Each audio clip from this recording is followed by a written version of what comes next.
It is time for us to join our good friends at the Lakeville Journal and Millerton News. It is time for This Week in the Lakeville Journal.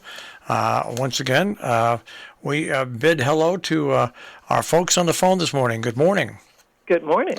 Good morning. We have John and Janet with us, the JJ crew. Right. And we look at the front page of the Lakeville Journal, and the picture is there about abortion is health care. Keep abortion safe and legal. The rally drew about 200, and not just women, but men also in that rally that was held. Yes, there were almost, as you said, 200 people there, and I think it's typical of rallies around the country. There will actually be another one tomorrow morning at the high school, organized by some students. And one thing interesting about this story is that Maria Horn reflected back on how a Connecticut attorney back in the 60s was instrumental in fighting for women's rights or family rights, and that would have been, the Griswold case versus Connecticut back when Catherine Rohraback in North Canaan fought that battle and won. A lot of interesting ties there, and one thing you can say about our region, we do have people that get out there, and when they don't like what's going on, whether it's locally, statewide, or nationally, they get out there and they protest, and that's in most of the towns here in our tri-state region. So that's what our democracy is all about, is being able to go out there and protest and stand on the corner and say your piece. All right. Interesting story by Patrick Sullivan and on state aid and how state aid has remained for towns to kind of be financially stable, or as stable as they can be. Yes, that's true. And the thing that's sort of lurking in here, I think, is that a lot of the money that's going to come flowing down, it actually includes federal pandemic relief funds, and they also extended the gas tax exemption until November. So, it's funny, John. You say they extended the gas tax exemption. We are now paying the highest amount for gas that we've ever paid. It kind of makes you wonder. Are these gas companies taking advantage of the situation? Because we lopped almost 25 cents off the price of a gallon of gas, supposedly with a tax cut.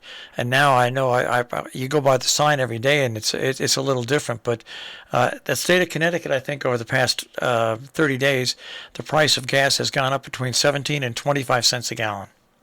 That's right. I was at the post office yesterday, and I wished the clerk a nice day, and she fired back that she was very upset about the gas prices. Well, the advice I give people is don't let your car or truck get below half full, because it's much easier to swallow $35 to $40 than $75 to $80. Yeah. It's just good for the psyche. Well, we might as well stay on with finances. And in Falls Village, the finance board wants to keep that school budget cut. Yes, this was initially viewed by Patrick as a sort of ordinary meeting, but it turned into a little bit of a brouhaha over $20,000. The issue is whether or not the first selectmen really need to go through the finance board to direct use of ARPA funds, and they eventually resolved it, but it took quite a long time. Yeah, it's well, Sharon had the same problem with this with the school budget and the amount they could cut, and found out that legally they couldn't cut the amount, the finance board, that they wanted to, but they finally worked it out in the end. Yeah. You've got an couple of interesting stories here. I never realized that the name Gypsy Moth was changed to Spongy Moss, but It has been. It's probably because we're a woke society, and the name Gypsy Moth probably insulted people. But we had it bad last year, and I remember hearing at the end of last year, even though we had a very bad infestation and lost a lot of trees, that it was going to lead to the same type of infestation this year. And yeah, there we have it. It is appearing to be probably just as bad as last year. Yes, in fact, on that name change, it was really the name Gypsy Moth was suspended in usage last summer at the end or the middle of the summer, and it took the Entomological Society all the way to March of this year to come up with this new name. And what you say is actually very true. The expectation is this year could be really quite bad. Last year, thousands of oaks were stripped of their leaves down in Sharon. And the only hope here really for large-scale mediation or mitigation, I guess, is if we continue to have rain, because there's a fungus that is helped out by the rain, and that actually attacks the larva. And hopefully that will happen. We are, as you pointed out at the beginning, it's still raining. You know, as I look at the story, there's Lisa Carter, the superintendent of Region 1, sent out a letter because, of course, so many trees on so many campuses. And the northwest corner of Connecticut, by the way, is one of the hardest hit areas in the Northeast right now. And there is an injection they can put in at the base of the trees that will not harm the trees, but will kill I'm going to say it here, spongy moths as they feed on the tree. What I'm wondering is if that injection is available. Gosh, the state should have done something earlier than do it now when they're here. If you know what I mean.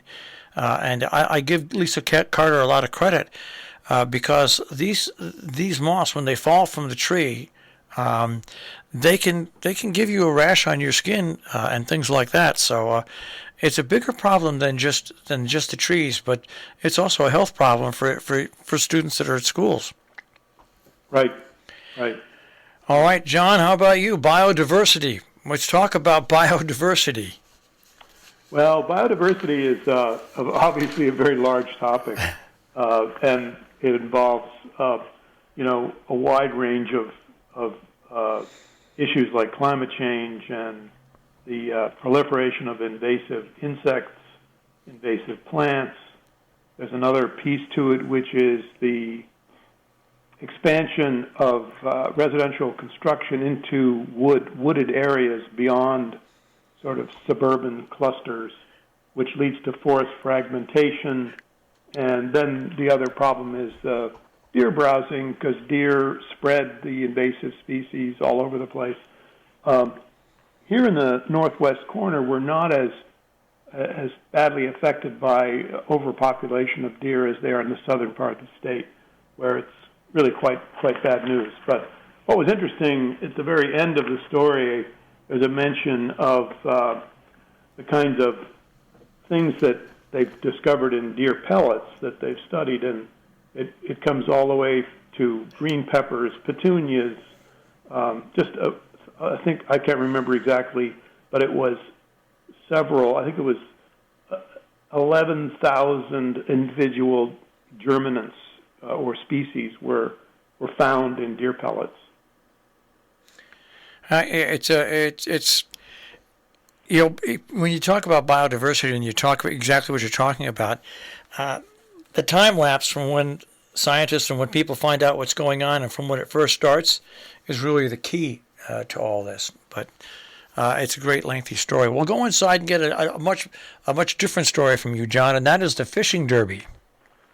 Yes, that was a completely different story. That was a family event that drew 52 young people up to the age of 15 fishing in the pond at the Northwest Connecticut Rod and Gun Club.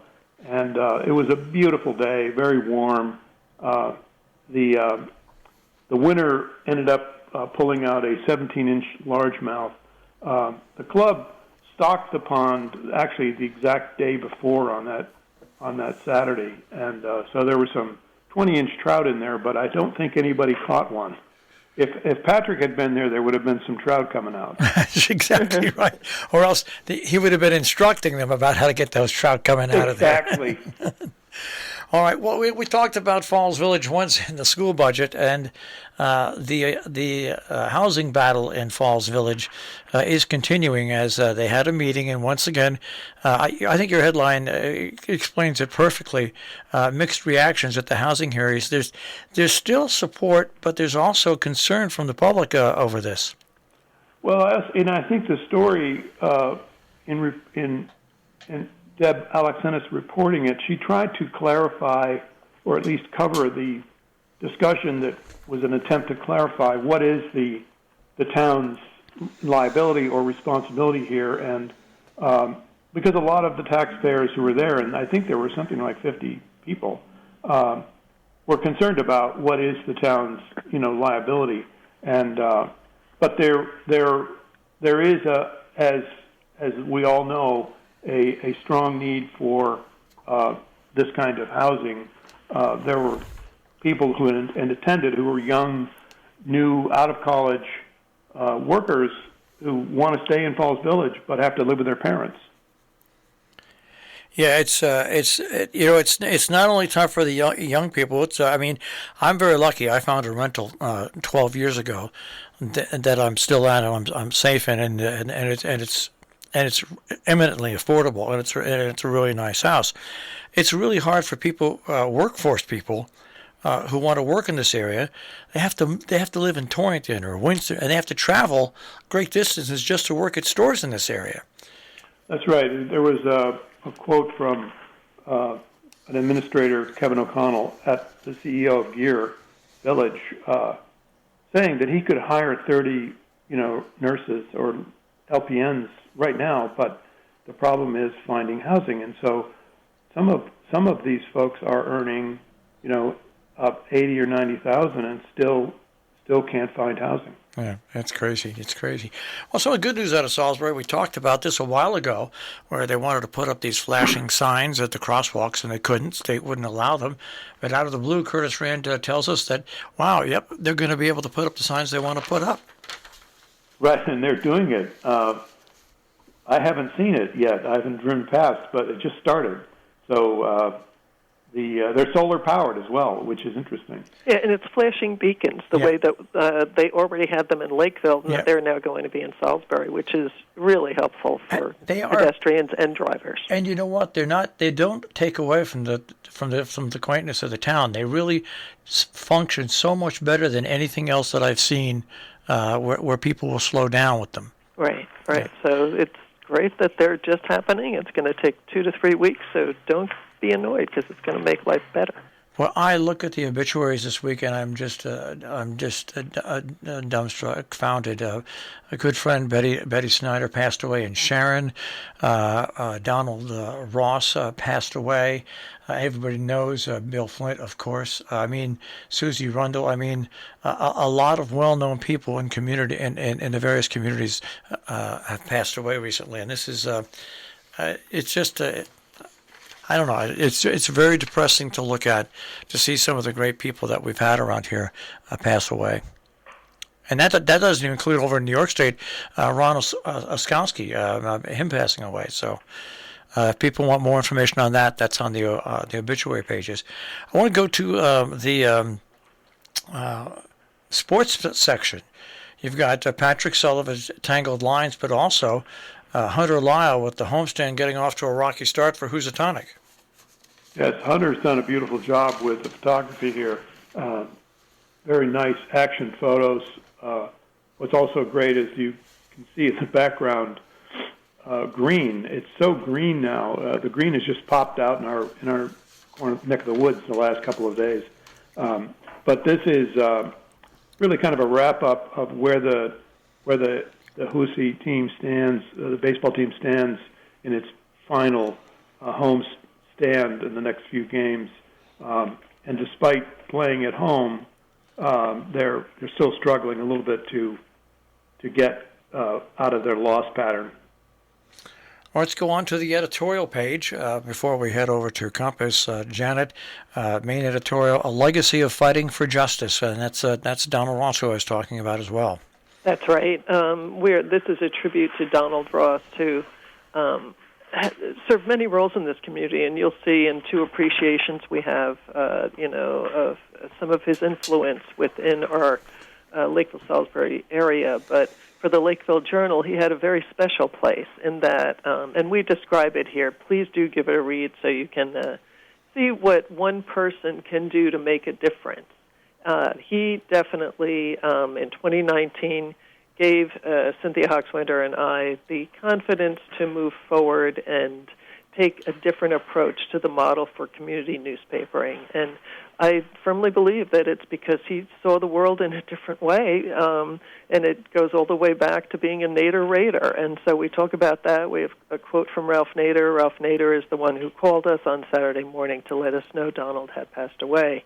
And we put together this editorial to let our readers know what he did to keep the papers going. And he was so committed, and he did this sort of action-oriented living from the time, he worked with Nader and kept on believing in all of these issues that needed addressing in our society, and just did so much over his life. Taking a look at some of the letters just on the first page, you've got a nice letter from Jeanette Weber about the symposium that was held at Troutbeck, also a flawed plan at Sharon Hospital, inherent rights of citizenship. Once again, your letter is going across the whole spectrum of the news. That's right. Don't miss Dr. David Kirsch's letter about the flawed plan at Sharon Hospital. He is definitely using this opportunity to reach out and look for better communication between the doctors and the hospital board and New Vance. And certainly they should take him up on it, because who knows better what we need for health care in this region than doctors who have been here and know the community. And your letters go on to being, once again, the right for life, abortion, and also historical memories. But a couple of great, once again, viewpoint articles. Before Roe versus Wade, there was Griswold versus Connecticut. That's the main one.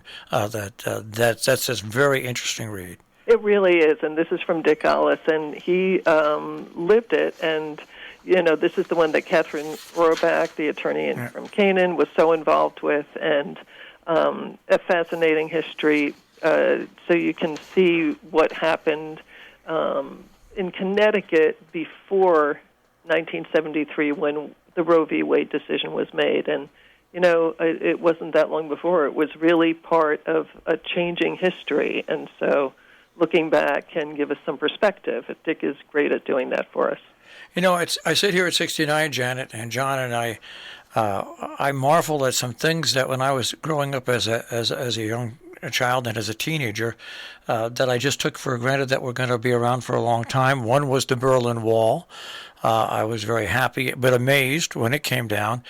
But Roe versus Wade, it's something that I just never, ever, ever thought, especially after this length of time, would be in jeopardy. And it just simply, as someone who's, like I said, grew up and as a teenager, it became law, and now here I am at 69. It's almost like it's like a step back in time. Right, a step back in time to the 1930s or 50s. But after a lot of hard work was done for the rights of women and men to make their own decisions about their lives. And so don't miss Michael Motion's letter about the inherent rights of citizenship on this. It's really thoughtful and really well laid out about the Supreme Court looking forward to nullifying Roe v. Wade. All right, let us move on to Compass, because once again, as I was mentioning before I came on, we are opening up like a flower in the springtime again, finally, after 2 years, and we have just such a wide range of different venues and things we can now go with our friends and neighbors. That's right, and so, get out there and do them. Of course, do what you feel safe doing and wear masks if you feel better doing that, and do not feel strange about that. Much better to get out there and do things. So we have, and you can do things outdoors now that the summer's coming and, the weather's getting better. So there's an outdoor exhibition of Gummer sculpture at the 5 Points Arts Center in Torrington. Donald Gummer has really fascinating sculptures that often defy gravity, so go and take a walk around those grounds, which used to be Yukon Torrington. It's a great use of those grounds, and we should greatly appreciate that is here. We have Cynthia talking about a book on dollhouses that Inga Hakel has worked on in order to benefit the Little Guild Animal Shelter. So give that a read and take part in the Great Country Mutt Show that's coming up Sunday, June 5th, which is always so much fun. And you know what? I have to give kudos. The new ownership partnership at Lime Rock has really, even though Lime Rock always was open for nonprofits to come in and do things, they've really opened it up in a big way with Trade Secrets and now this Mutt Show. And they have more things that they're doing to open up the park to raise funds for various nonprofits. They're doing a great job to start off the season. That's right. And what a difference for Trade Secrets. So spacious, so much parking that was manageable, and the wonderful walking area. You could have distancing, actually, in a way that just couldn't happen previously at the previous location, which was also beautiful, but boy, just fantastic. And so Cynthia actually is going to have a story on Trade Secrets next week in Compass. We also have calendar with all kinds of things to do all around the area, so do get out and do them. And a lively and lovely history of colonial America, which the photos alone of these watercolors that Adam Van Doren of Cornwall did are just incredible. And so do give this a read and a good look. And of course, in the Trinity Gallery, the art show is back once again. It's the 8th annual, but there's very few restrictions on this. And like you say, Janet, if people want to wear masks when they go to these things, wear masks. If people don't want to wear masks, let's not make fun of one another or judge one another. Let's just do what we all have to do to make our life more normal. That's right. And, we can't judge one another, and especially after 2 years of pandemic, we can't judge one another and understand one another's lives completely just at a glance. So, yeah, let's accept one another. And let's not forget towns and villages, the insert. Which is just, we love this publication each year that we do. It's a keeper. It gives you all the source information for each of the towns we cover on both sides of the state line, Connecticut and New York. This year, the theme is affordable housing. As we all know, we talk about it every week, one way or another. And it hasn't helped that in the past couple of years, real estate sales have been at historic high levels. The pandemic has created this situation, and we examine the impact of it and the challenges created for people who live and work here. And so each town has its own challenges, but many are similar. And so do give it a read and become aware of what's happening in your town and the town surrounding you, because we're all interrelated. All right, some of the stories you'll find in this week's Lakeville Journal, and of course the Millerton News. You can find both those papers online, tricornernews.com, and also at your newsstands, and you can get home delivery. John and Janet, thanks for joining us again today. Have a great day. Enjoy what's left of today, but you'll really enjoy the next couple of days into the weekend when it's going to feel like summer. Something to look forward to. Thank you so much. All right. Thank you. Take care. That is This Week in the Lakeville Journal. Once again, you can find the Lakeville Journal at tricornernews.com on the web.